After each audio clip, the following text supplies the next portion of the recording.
Thank you, Casey and Sonia. Such a pleasure to be here.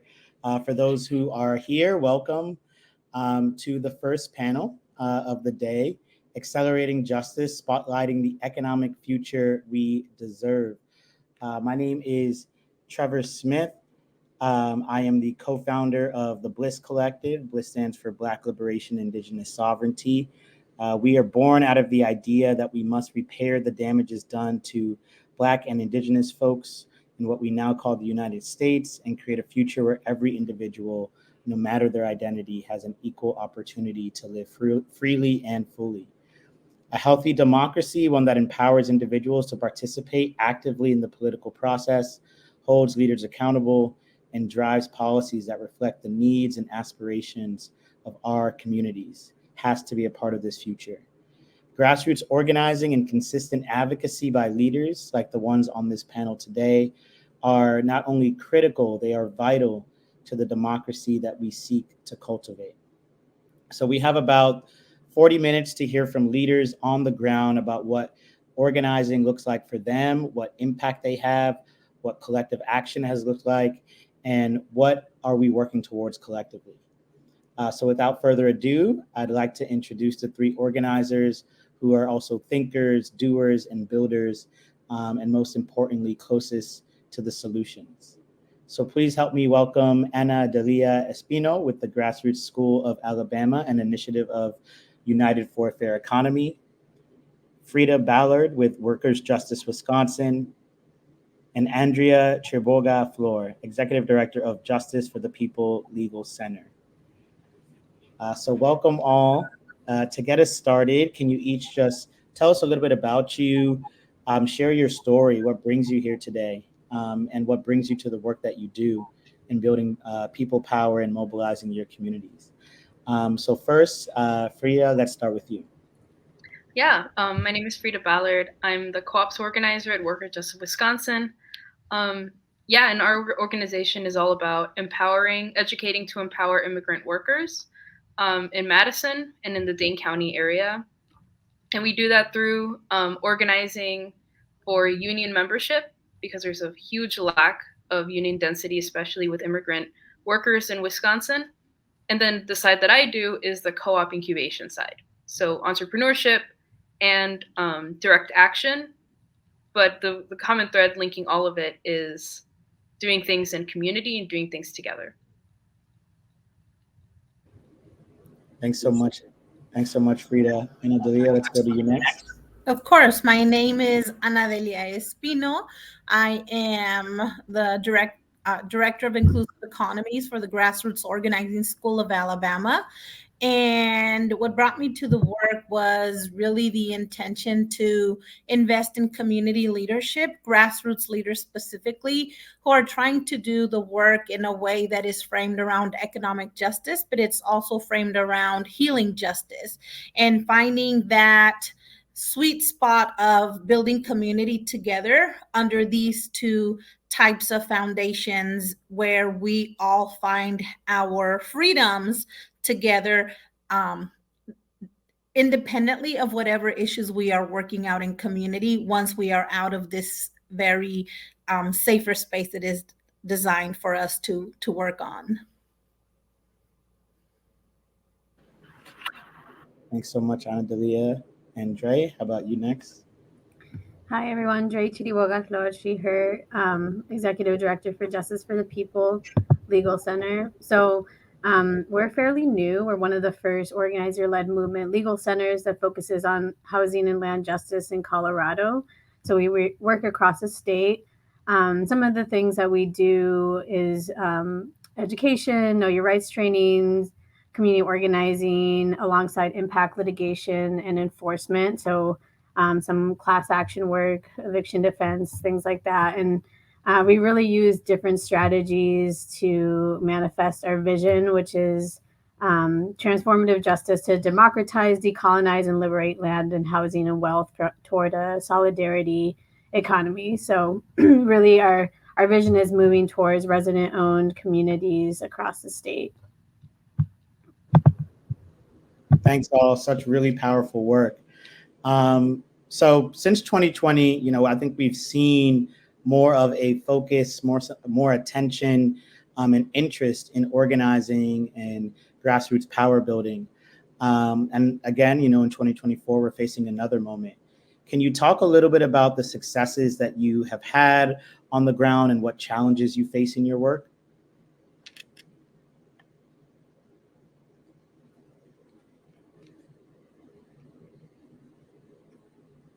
Dre, maybe we start with you. Yeah, sure. So some of the most prominent work that we're doing in Colorado began in 2014 when 2 mobile home parks shut down in a mostly immigrant neighborhood in Denver. And something that's important to note is there has been a shift probably in the last 10, 15 years where more and more immigrant families are living in mobile home parks in Colorado. So it actually is a really important source of housing for immigrant families specifically.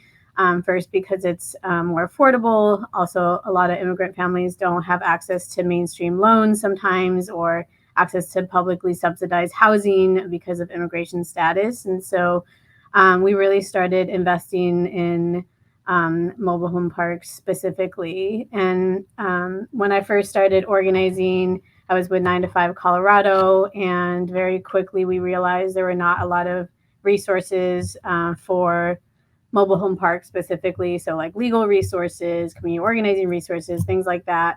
And so our reputation spread pretty quickly that we were working in those types of communities. And we saw mobile home parks shut down. We saw cities actively displacing people or basically marking these parks for future development. And so a lot of cities were pretty hostile towards mobile home parks in general. And it was because of organizing efforts, lawsuits, policy changes, that the landscape really started to shift. And we really needed to educate our elected officials and city staff around that, mobile homes are not mobile. That's a complete misnomer. People more and more talk about them as manufactured housing so that people don't confuse that. We got to a point where we were able to pass, after like 8 years, one of the strongest opportunity purchase laws in the country. And so, whenever we recognize today that there are, I think, about 12 to 14 mobile home parks that are community owned, it's important to note that came with years, about a decade of struggle, and people and residents, facing their landlords in court, testifying against their landlords at the state level, at the city level. And so one recent victory that happened was I was working with a community of about 76 families in Southwest Denver, in the same neighborhood actually that the 2 mobile home parks shut down in 2014. And residents wanted to take advantage of the opportunity purchase law. So we were able to work with an organization for a while, Rock USA. They ended up leaving after 7 months because of a risk assessment we did not agree with. And so we started over to raise $11.5 million to purchase the park. And on April 30th of this year, that became a reality. It's the first it will be the first community-owned park in Denver. They'll have an interim ownership from Sharing Connection for about 1 to 3 years. And now, the work is far from over. Now we have to really work with the residents to transition from interim ownership into community-led park. And so this is all an experiment, but so far the residents they've been incredibly engaged. They have a resident board, and whatever we learned from this park specifically, this experiment, we will replicate in other communities as well that have the same dream to own the land underneath their homes. Thanks, Dre. Frida, we'll come to you next, but Dre, you mentioned an opportunity purchase law. For the audience, can you explain what that is and why it's so important? Yeah, definitely. It's a bit similar to right of first refusal with a little bit different, but basically when a mobile home park goes up for sale now in Colorado, residents have at least 120 days to organize, to come up with financing to purchase their park before the owner can try to sell to an outside buyer. And that's important to know because there's two big existential threats against resident or mobile home parks right now, and that's mass displacement in lieu of creating like apartments development, and then Wall Street corporate ownership of parks. And so now residents realistically actually have 240 days to come up with the financing and make a plan before an owner can sell to someone else. So yeah, we're really happy that we have that time and space to be able to do that. Thanks, Trey. Frida, let's go to you next. Yeah, as you mentioned, organizing has had quite a movement in the last few years since the pandemic started. Yeah, I guess some really big successes that we've seen.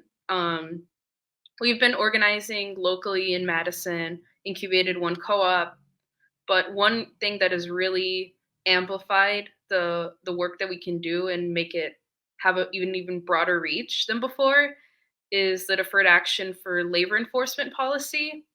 It's a memorandum between Homeland Security and the Department of Labor, where if you're undocumented and you're facing retaliation because you filed an OSHA complaint, a wage theft complaint, discrimination, basically you're defending your own rights, and then you're threatened for being an immigrant. This has made it possible so that that worker can then receive a 2-year work visa or a 2-year work permit as the investigation goes on, and that has basically made it so that they're at the same playing field as citizens in this country, which is major, and it's even more impactful because if they file with the NLRB, so National Labor Relations Board, so they're organizing and they go through that agency, because it's a collective effort, the entire workforce gets that protection, even if one person filed. So other organizations have been using this to protect entire factories, food processing plants, auto plants all over the United States. And that's why we are pushing so hard for organizing, because the effects are so much greater than a single complaint with your local department. So that has been an enormous win. And just a few weeks ago, it has been expanded for a 4-year work permit. And so workers have essentially gotten a new protection and can essentially keep doing this indefinitely. So as long as they continue to advocate for their rights further, they could continue to receive this protection, as long as they're facing, this kind of threat from their bosses. Another big win for us is the Attorney General of Wisconsin took up a wage theft case that we had started with the Painters Union in collaboration with the painters. And normally these cases go completely silent. There is very little enforcement behind them. Even if the worker on paper wins the case, the enforcement doesn't really come. And so this is a really good precedent that's been set. And the success really comes from us making a lot of noise. It's not that other cases did not have merit. It's not that other cases weren't just as important, but it's really that continuing to make noise and make this a priority has a pathway to opening up more rights for other workers in the future. And just to repeat, I'm the co-ops organizer at Worker Justice Wisconsin. And so I do the co-op side, so the incubation of new worker-owned businesses. And kind of the reason why I do this work in particular and some of the wins that we've seen, there's a weird loophole that if you're undocumented, you don't have a work permit, you can still be an owner of a company, and that's completely fine. That's completely legal. And so that's, again, why we're pushing for collective worker ownership, because everybody can get that benefit, not just one person. And so the through line in all of our work is doing things together. We can make more rights for each other. We can protect each other. And yeah, and so these have all been really good wins, but there is still in Wisconsin a really big gap in organizing with undocumented folks, with Spanish speakers. In different places, it's often a single Spanish-speaking organizer. We are the only worker center in the entire state. And so we can get stretched thin pretty fast. And so we have to really be strategic about who we choose to organize, how we go about things, because there is only so much that a small team and a nonprofit can do. Thanks, Frida. One quick follow-up question. You just talked about some of the challenges that you all face in organizing with undocumented folks, Spanish speakers, but then you also talked about how you all have won some of your wins through making a lot of noise. So how did you go about making that noise with folks? What was successful to kind of get folks engaged and get folks involved and be able to speak up for themselves? Yeah. So essentially doing some media training with folks. For a lot of the workers that we help organize, it's the first time that they're speaking publicly. These are folks that are used to being in the background, not used to being, the speakers, the people in leadership positions. So there's some media training. We do plan actions in specific around specific times, so that they'll have the most impact.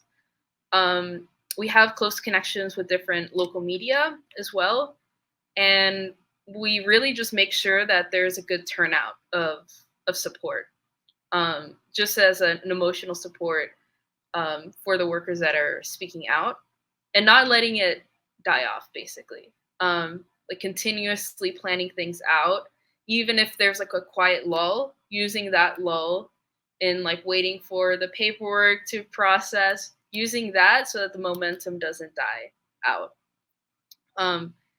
Because if you let off the gas, then people forget, and we don't want people to forget what's happening in our community. Thanks, Frida. And Delia, over to you next. Thank you. The Grassroots Organizing School of Alabama has had many successes that it's really hard to pick and choose which ones have had the most impact. I think because UFE is a movement support organization, it's really important to lift up the fact that, like GOSA, as we call it as a term of endearment, Grassroots Organizing School of Alabama, really came about because there was a need for what Frida just mentioned, organizers that were available to do the work that is needed in community. So our focus is with everyday people who want to do something for their community, and they just don't know how to do it. And through our different workshops or through the organizing school, we've been able to partner with different organizations statewide across Alabama. And in our 2 cohorts, we've reached over 30 participants who have gone on to find what their niche is. They have found what they want to do. And it ranges from immigrant rights to environmental justice to health access and equity, Medicaid expansion, and many issues that we face in the state of Alabama. And with that, we have seen as wins or successes, people that have gone through the cohort are working with nonprofit organizations that do advocacy. And we have come together and collaborated on hosting our first in a very long time Latino Advocacy Day in partnership with one of the participating organizations. Hopefully this coming year they will launch on their own and have their own Latino Advocacy Day, which is very important and a very big need in the state of Alabama because there is frequently anti-Latino or anti-immigrant bills that are put into place or that are put on as a possible bill. And that happened this year. We actually came together and organized against an anti-immigrant bill, and we won. And we saw a similar bill proposed in different states, and we saw, oh, it passed in our neighboring state. Oh, it passed on the state next to us on the other side. And for Alabama to have come together and organized with such power and such presence at the state legislature week after week came through the collaborations that we had at the Grassroots Organizing School of Alabama, but then also coming together with other funders and other organizations that are doing policy advocacy work, but then also really tapping into people's own self-interest. So the win has been bringing people together who otherwise would not have come together to do advocacy work in the state. One of the things that presents as a challenge in the state is that we work with people who are oppressed. We are people who are misrepresented, and we also work with people who don't speak English or are new English speakers. And somehow along the way, they have forgotten or lost contact with their power. So through our work, we have found that people collectively reawaken to their power and start using it for advocating at a very hyper local level, but then also at a statewide level. So that alone for us at GOSA is a huge win, where people are reawakening to the power that they have, but then also learning to work with each other because we find shared meaning in what we are doing. Thanks, Ana Delia. And one follow-up question for you. That last point that you made, I thought was amazing, that you said folks are reawakening. Can you say a little bit about kind of what has put folks to sleep or kind of, what has got folks in terms of losing hope, and how do you go about reawakening them? Sure. I think it's something that is by design in this capitalist system. We are very busy trying to be producers and providers, that we forget about our dreams, that we forget about our rights. So what has been very helpful is really carving out the space for work and hard work, but then also integrating community building, community strengthening, and then community work together. And we do it through play, we do it through music, we do it through circles, healing circles and learning circles.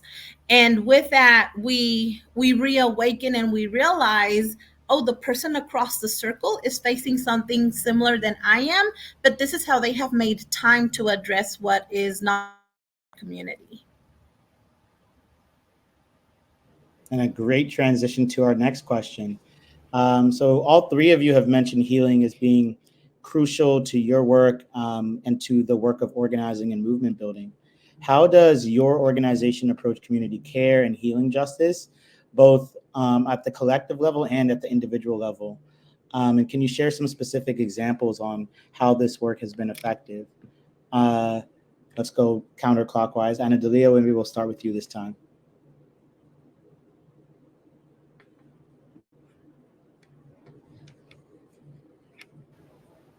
Okay.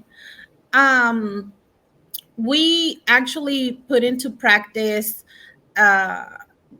from welcoming. We make sure that we have toothpaste in case somebody has forgotten it. We have something for people's headaches. We have things that we may forget in travel, and we make sure that that's available from the start. We also make sure that we are very intentional about creating brave space and what we call safe space, where we recognize that no space is really a safe space because we all come with different things to the table or to the conversation. However, we are committed to showing up in a way that recognizes what our words impact is or our actions impact is. We also practice healing justice through our healing justice circles, where we have facilitated spaces where we recognize what is bubbling up for each person, and really making out the time to offer our ears for listening, and how we really tap into being good listeners for others and recognizing the gift that listening is.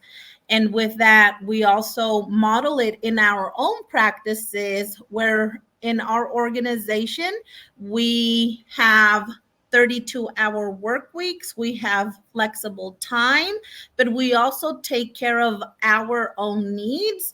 If we need to step away for wellness, or we need to step in for wellness. Some of us, I am a person that likes to fix things. So it is for my wellness that I will volunteer to help in certain areas and spaces. And then there are times when I have been helping too much and I take time back and step back. So community care is modeled in our organization with us as employees, but then in community, we make sure that we are good hosts when we are hosting workshops by providing the things that people might need. And two very important things are childcare for people that need it, but then also interpretation for people that are not English speakers. Those two things are a way that we try to build a space of welcoming and belonging, but then also a space of care for one and each other. Thank you. Frida, how about you next? Anything, one, that resonated with you, or just, how you all think about healing justice work in your work? Yeah, I echo a lot of what Delia already mentioned. Of listening is like really important. To come to a worker center where everybody speaks your language is it's kind of hard to find those places in Wisconsin that are not like outside of your own family. So we try to be welcoming in that sense. We do a lot of listening.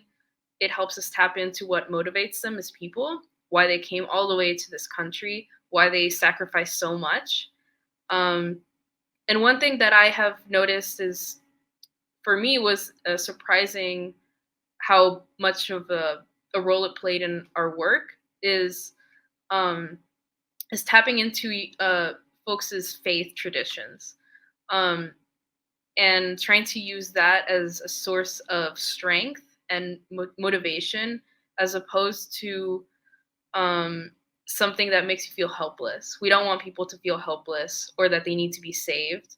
We want people to be able to tap into their faith and hope for a better future through their faith, and turn that helplessness into righteous anger, and have that righteous anger drive what we do, direct us, direct our organization in what direction we should go, and what industries we should focus on, and what issues we need to raise.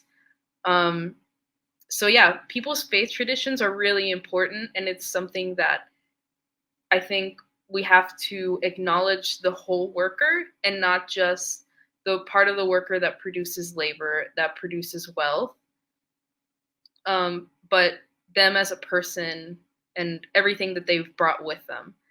And we also try to, similar to when Delia mentioned, lead by example, in a sense of having a collaborative workplace, having a lively conversation all the time, being open to change, being humble. And one thing that we also want to model for other nonprofits in our community is being a union, having a union presence in our own organization. We have seen other nonprofits that, because they're so driven, because they have such a strong moral compass, can end up unfortunately exploiting themselves or each other. And we are workers just like any other worker. And we deserve to have set boundaries. And so having a union presence is something that we really hope that other nonprofits in our community pursue, because it makes a big difference to be able to see, to tell other workers, you should be part of a union. This is how you can do it. Look, I'm part of one too. And it has made my work better, and it has made it possible for me to pour into the community and then to be refilled. So those are kind of the things that we center. We're working towards expanding our faith position in our organization. The executive director taught theology at a local university for a long time.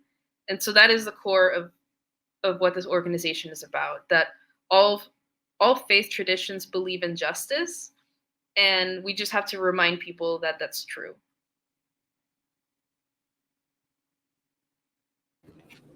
Thanks, Frida. Yeah, healing the whole person and not seeing people just as producers of labor. That one really hit me. And so I hope the audience heard that. Dre, we'll come to you next to hear from you a little bit about how you all think about healing as it relates to your work. So when I sort of map the housing and land justice ecosystem in Colorado, for me, there's 5 pillars: policy, movement lawyering, fundraising, governance, and then healing justice. That just has to be part of it. All of that is ideally led by grassroots organizing and impacted leaders. And so when we're thinking about the next 1 to 3 years for this mobile home park with 76 families, there's a lot of very big decisions that we have to make, a lot of conflict resolution policies that we've been talking about from day one. I feel like, we have to recognize that everyone's coming with their own trauma, which means that conflict is going to happen. This is not, I feel like it's easy to sort of idealize, these situations, but the reality is that we need to do deep healing work in order for folks to be able to make these really big decisions that are going to impact them for their whole lives, right? They're signing up for a lifelong commitment to live with each other. That's not nothing. And so, from day one, especially with the resident board, we've been really intentional about, even just doing exercises of how do you approach conflict? Were you taught to be conflict averse? Were you taught to be confrontational? Does this have to do with your gender? Does it, for me, that's been, I think for everyone, this is probably a lifelong journey of figuring out how to deal with conflict in a healthier way. Personally, I was raised to be very conflict avoidant. I was very scared of conflict, and that's not helpful, right? That can be really unhelpful. I mean, it could be at some times, but a lot of times, like, that doesn't resolve the issue. And so, I've had to kind of analyze like where that comes from. How do I move past that so that I can, model that for communities that I'm working with. And so, yeah, and I think thinking about it as like, transformative justice, as, generative conflict, and really recognizing that conflict doesn't have to be, destroy like a relationship. It can be really generative. And so throughout this process, we're going to constantly have those conversations. And then we also, I think when you're working in community, recognizing everyone is bringing something to the table. Everyone has different strengths. We have like artists, we have mediators, we have people who have connection to like construction. We have a lot of construction workers in the park, which is great because there's going to be, projects. But one of the board members is a mediator. He's just a natural. That's what he does. And he wasn't really taught to be a mediator, but maybe, in his family context, that was his role. And so So I'm really working with him to sharpen his skills and actually go to conflict mediation trainings through Right to the City Alliance. They're a big ally of ours. And so really just, kind of like watching him flourish to really take on that role. And taking conflict resolution policies seriously. I think the other thing in terms of like healing justice, like it's so important to have the most marginalized be in leadership positions in this community. It's Latino women. In a lot of mobile home parks communities, it's Latino women. We know that when the needs of women of color are met, the needs of everyone are met.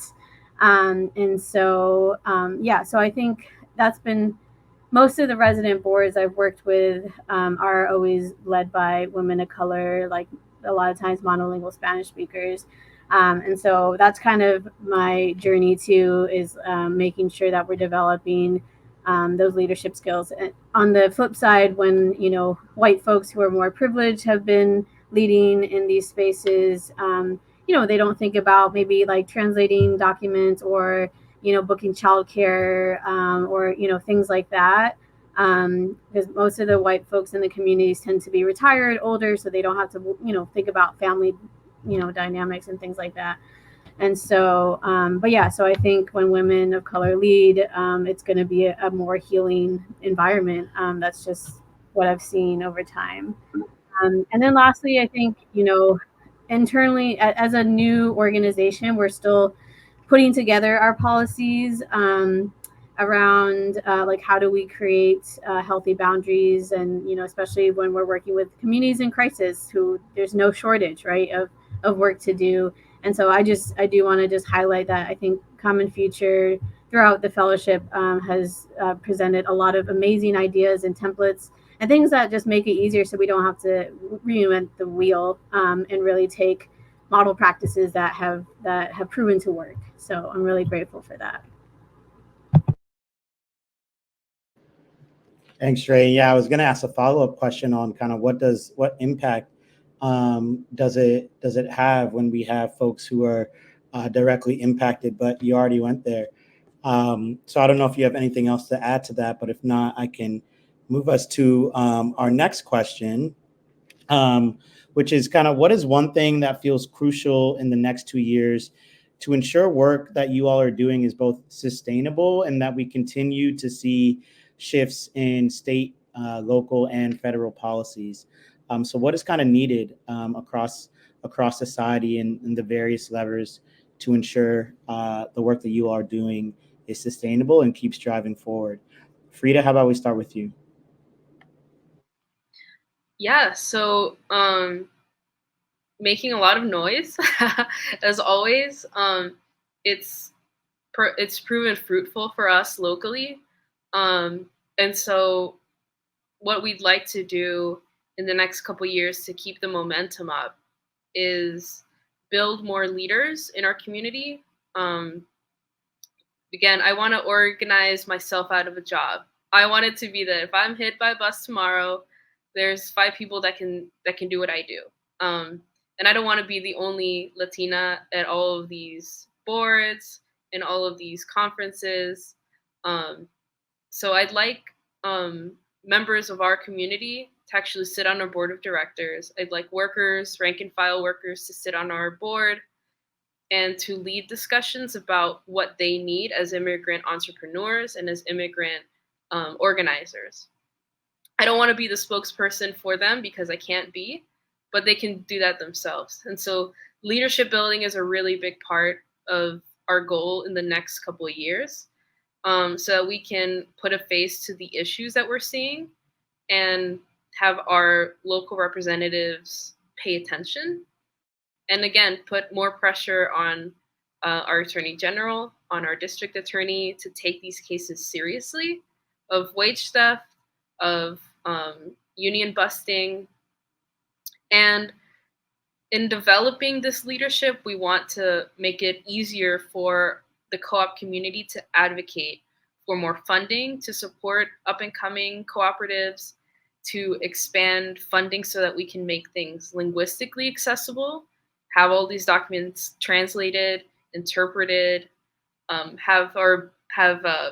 we swap board meetings between members of our co-op ecosystem. People can go to other people's board meetings, and have enough interpreters at every board meeting to make that happen. So yeah, making it, just pushing the boundaries of what the ecosystem already does, forcing it to be more linguistically accessible, but also so that it's more culturally relevant. And I don't want to let that part die. There is, again, a through line between the cooperatives in Wisconsin that were founded by German and Swiss immigrants, and we're just in this newer wave of immigration, but it's the same issues that they're solving with the same structure. And so we want to have the history of co-ops connect with the present, and so that all of the co-op ecosystem sees themselves represented and can see that they're actually in community with their own. And yeah, that's only possible with leadership development. And so that's what we're focusing on. Thanks, Frida. And I realize I probably should have asked this up top, but could you give a quick definition of cooperatives and kind of why they're so important? Yeah, so a co-op there's different types. There's housing, there's producers, where like farmers group together their harvest and then sell it collectively at like different prices.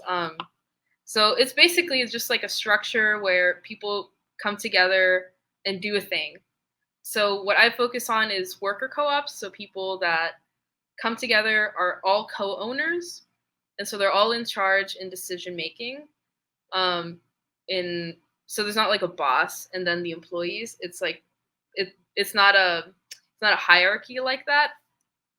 And yeah, so that's essentially what it is. Share the responsibility, share the risk, the financial risk, then also share the financial reward, the profit sharing, equity distributed to all its members.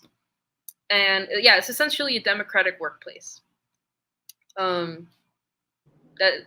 hope that's clear. Yeah. I think it was. Thanks, Frida. Then Anna, Delia, how about you? What is something that's on top of your mind as it relates to being crucial to support your work, and then the broader movement that you reside in? I think it's almost unfair to identify just one thing because there are so many. And I'm very grateful that Frida shared leadership development at a very personal one-to-one level is really finding out who we are as individuals in the movement, and investing in making that skill set or set of skill sets stronger. But also within that, one of the things that I love to say, and there are certain things that I usually repeat forever, but one of the things that I always say is like everybody has a place in the movement. We all can play a role. We all have a set of skill sets or values that are value add to the movement. And being aware what your role is in the movement is really important. And you could be a connector. You can be a policy very knowledgeable about policy. You can have a lot of social capital. You might have money. We need money to do this work. You may be a healer, and so there are different roles that we play. And some of us, because we never have enough staff, we play different roles at the same time in our organizations. And as Frida mentioned, I look forward to the day when I am not the only Latina invited to boards, but there is a bench of people who are ready to fill the needs that we have in the movement. And with that, we are able to find who we are in the movement, or what is our best role in the movement, and identifying people who can do the things that we are not able to do. So it's crucial and very important that as we see that we need to hire people to do communications, who is a great communicator, who is a natural a mediator, as Dre mentioned, and finding those people and connecting them with each other, but then connecting them to the movement so that they can take ownership and build proactively policies that are to serve our communities. Instead of playing defense all the time, how do we change the field to where we're not defending time and time again, putting out fires because our communities are the target of a group of people? How do we come together and find champions who are going to write policies or that are going to propose bills that are for our community, that are for cooperatives, for immigrants, for people of color, for people of different communities, the LGBTQIA+, immigrant, refugee? How do we come together using our skill sets, using the strengths that we naturally have, and maximizing them in a way where we are investing in ourselves, in our leadership, and we are able to build a leadership bench so that when Ana Delia can't come to a speaking engagement, oh, Dre has her back, or Trevor has our back. How do we build a community of people who have these overlapping abilities, and then preparing for filling in for each other and showing up for each other and supporting our work as we build the tomorrow that we want to live in? I love that. And I got your back. Solidarity across the board. Okay. I'm going to ask one or two last questions. And I just dropped in the chat. If the audience has questions, please start to drop them in the queue, and we'll get to them after my next 1 to 2 last questions. But Dre, we're going to go to you next. Can you talk a little bit about what is one of the kind of largest narratives that stand in the way of your work? And can you share a story of how you might have gone about addressing this kind of narrative roadblock? Yeah, I think it kind of connects to what the last question. I think it's just so important that we're always acknowledging that, change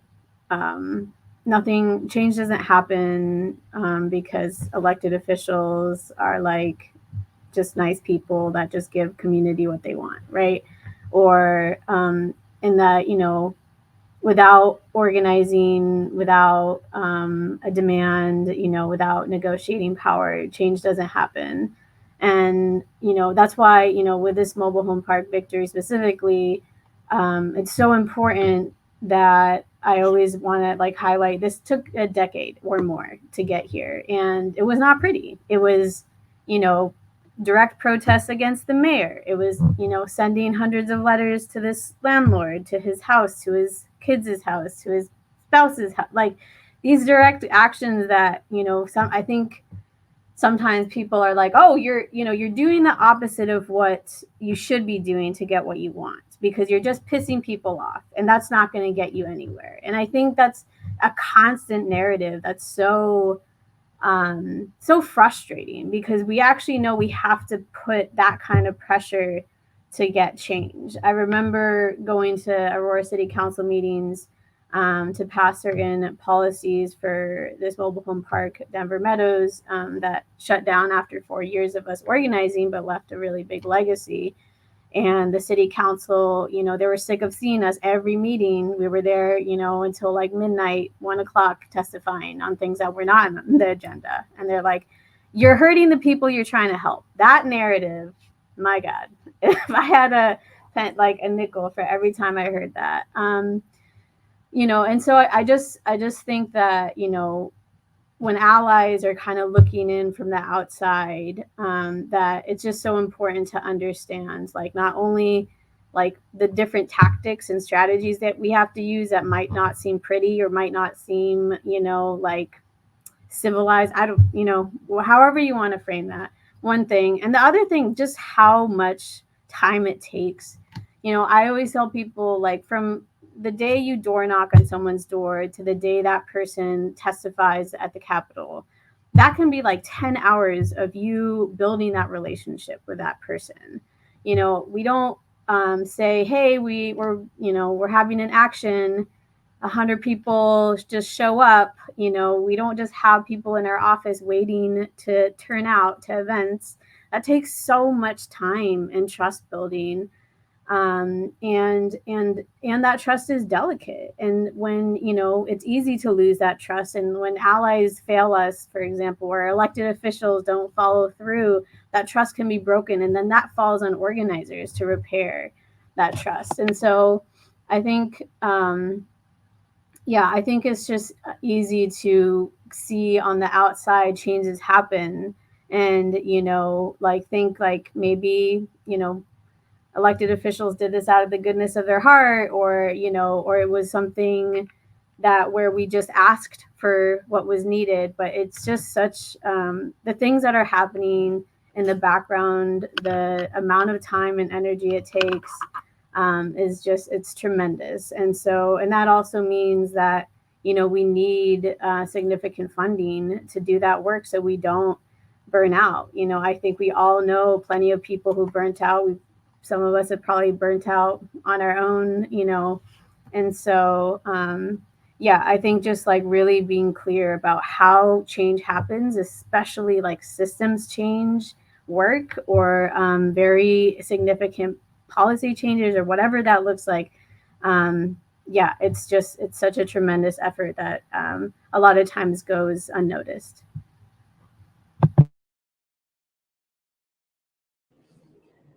And Delia, how about we come to you next? What are some of the narratives that kind of stand in the way of your work, and how have you all started to think about addressing them? I think that one of the biggest things that have come as far as narrative in our work is it starts before the narrative is even put out there. It's a place of using language as, oh, the economy is good or the economy is bad, and really not taking ownership that this is our economy. Like, this is our economy because we are participants of the economy, because most of us are producing or consuming or both. I think also the thing that has hurt the most is really putting our trust, our blinding trust into data. And a lot of times we hear like, it's all in the numbers, or let's follow the data. It has to be data informed. And that's great if you're going to do the work of validating the data, making sure that it's accurate, and remembering that data can be manipulated. Data can be used in many different ways of surveying. Surveying the right people will get you the right data. But is that right people survey or right data what is really actual truth in the communities that we are working in, or for the communities that we are working with, or the communities that we are working for?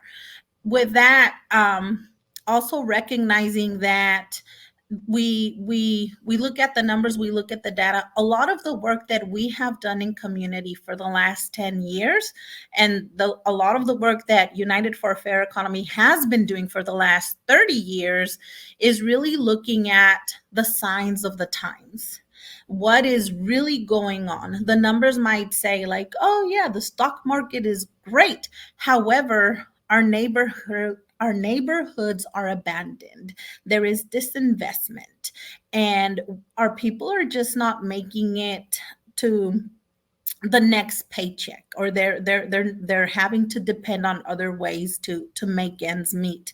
So we have to also recognize that when we don't have access to data that really talks about what is really going on, because we don't have the black and white numbers, we also have to consider looking at what is qualitative data. What are the stories that we are hearing? It's not something that you're going to find on a paper. It's not something that you're likely going to find printed and in the national news. It's something that you have to find working right in community, right with community, and to really know and understand what is happening at a very local level.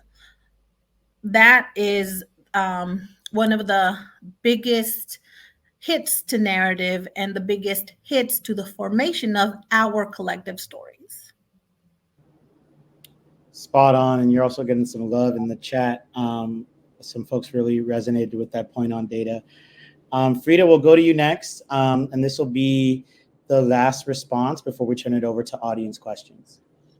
So please. Yeah, thank you for laying all that groundwork, Delia. Second all of it.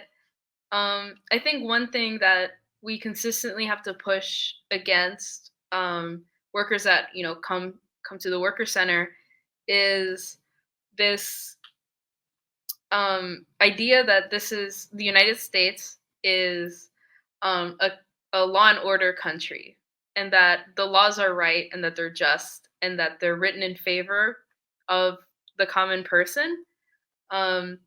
We've had folks that call the police department when their paycheck is missing, and then we have to sit them down and explain it is illegal to steal from your boss. It is not illegal for your boss to steal from you. And kind of like shatter that this country is maybe money rich, but rights poor. And we have to do a lot of deep training and organizing about how that happened, how we let this happen, essentially.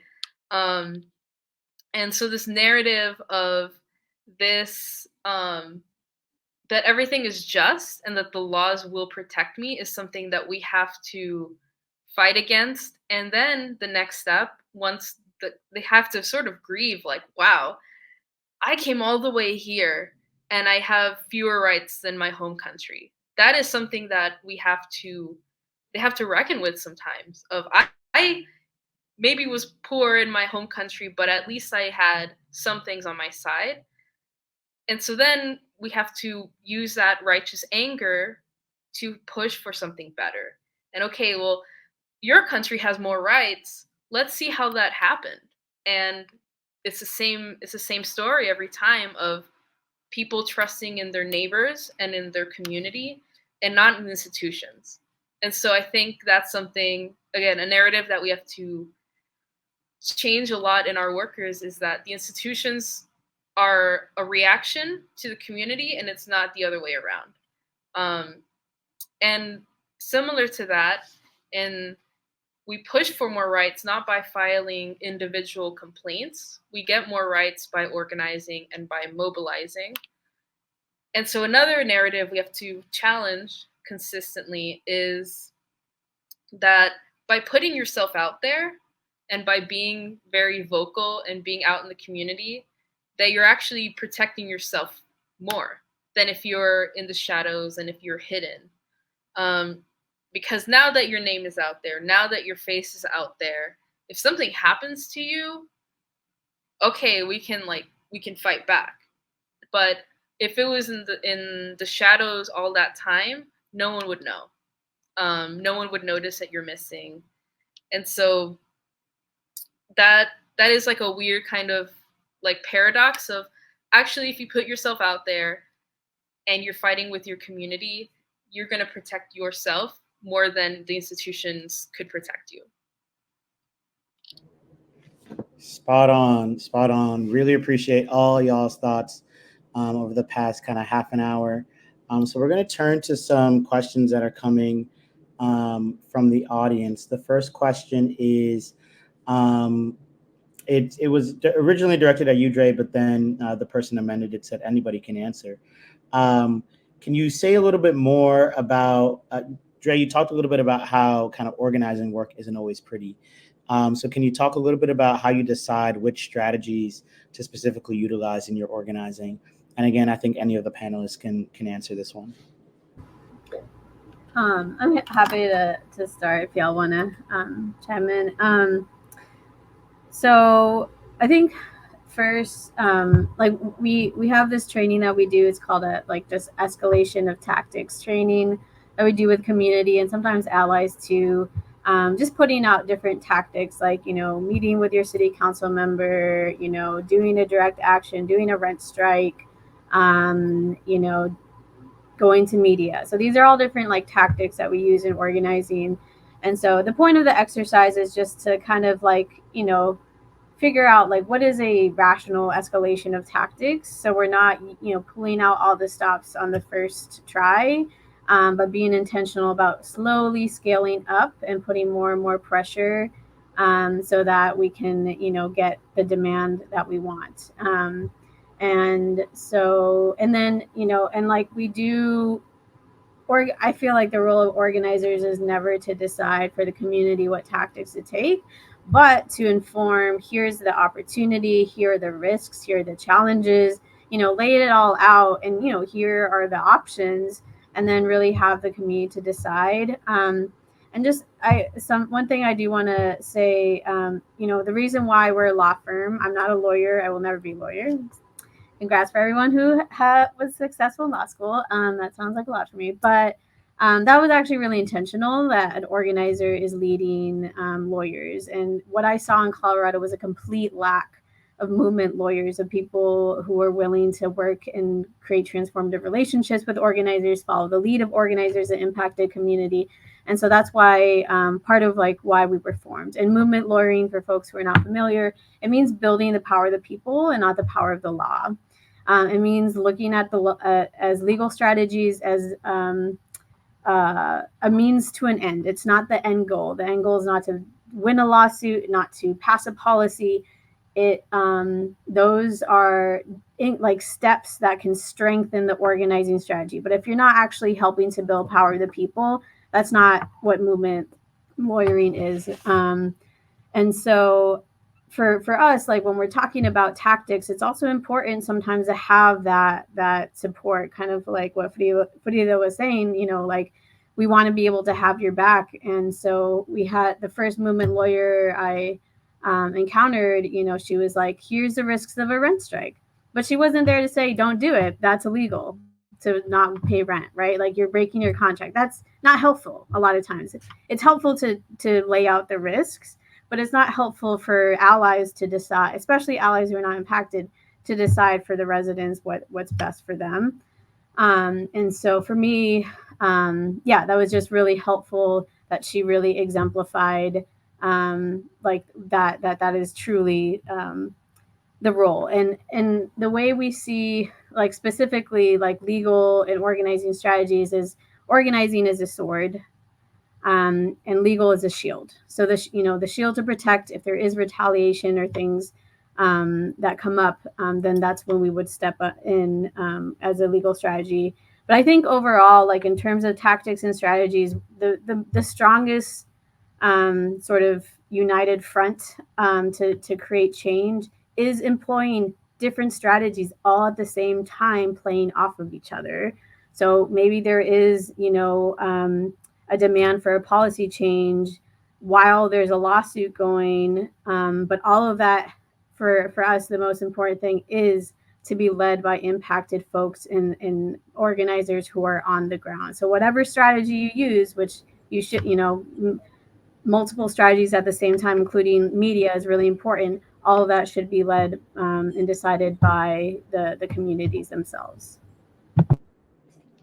Thanks, Dre. So we're going to go to what I think might be the last question, because I think we want to hear from all three of you on this. We got a question from the audience, which is, how do you wish philanthropy would behave when supporting labor organizing or organizing in general? And Delia, how about we start with you? I wish, I love this question. I wish that they would really commit to multi-year support, and I really wish that they would get out of the way. Organizing takes time, and sometimes when I was the director for a group of organizers, I would say, like, slow down, just go and have some coffee or a sweet tea and talk to people. It takes time to build relationships. It takes time to build up to organizing, and numbers and data, as I was mentioning early, is a really sick symptom of just being producers.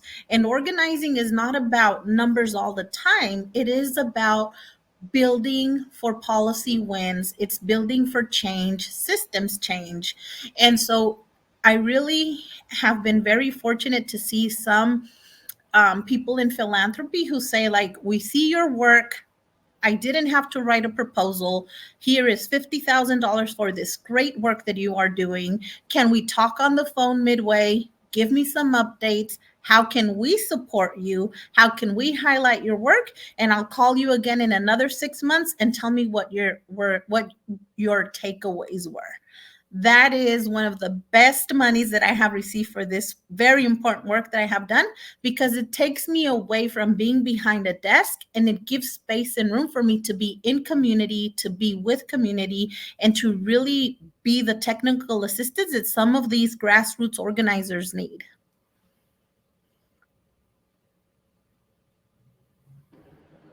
Gray, how about you next?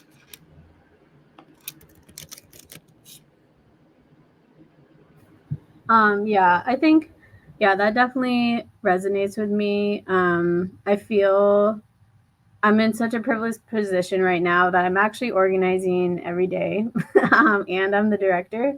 But I know that's not sustainable for the long term. But like, yeah, Ana Delia, that really speaks to me. I also am not supervising any organizers. I'm mentoring for organizers from other organizations with the intention of building the ecosystem, not just my organization, but like really investing in other organizations that we need in order to build real power.